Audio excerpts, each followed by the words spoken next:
Bahatına havînê re li walêt karên danûstandinê jî zêde bûn.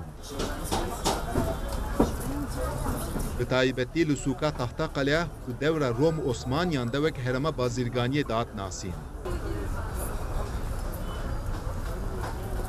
Esnafên sûka Taxtaqalê rewşa aborî û bihatina havînê re danûstandina sûkê ji bo TRT Kurdiyê nirxandin. Şemel normal idare sezona turista başlamış kiri anaha.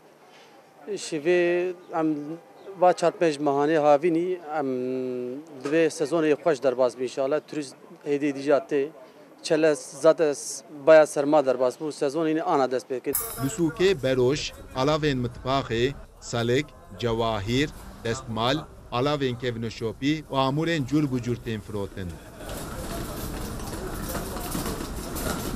Esnafên sûkê gotin ji ber zêdebûna dolarê kirîna turistan kêm bûye. Bu havînê ve küçük gımade bari yani zivistanı iş nakirler ama ben işte hava germi kısa germi turisti tane işte Arap tane piyasa küçük albu yani hareketlenmiş bu.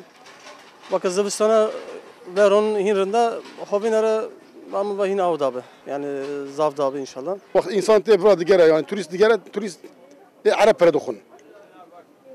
Avrupa para noha. Li otele dokha dokha. Vrajı tişlemeci yani Türkiye vakit per üretim teneyi. Bereket versin o darbası bir elhamdülillah. Hin esnafan jî gotin ku zivistanê rewşa aboriyê nebaş bû lê ew ji wêrza havînê hêvîdar in.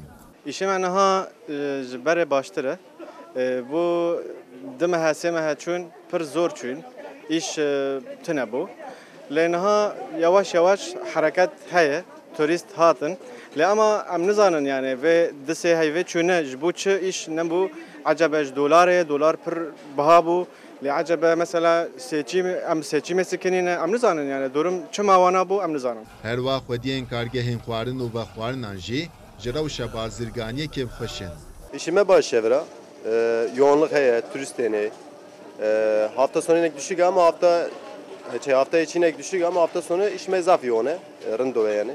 Çoğu cağıma heye, Tahtaqalê, çalpen sala gidereme. Asnafı çay dağıtmıştık. İşte az çok ekmek parası o dersen elhamdülillah. Esnafên sûka Taxtaqalê li benda turistên li nav walêt û biyanî ne.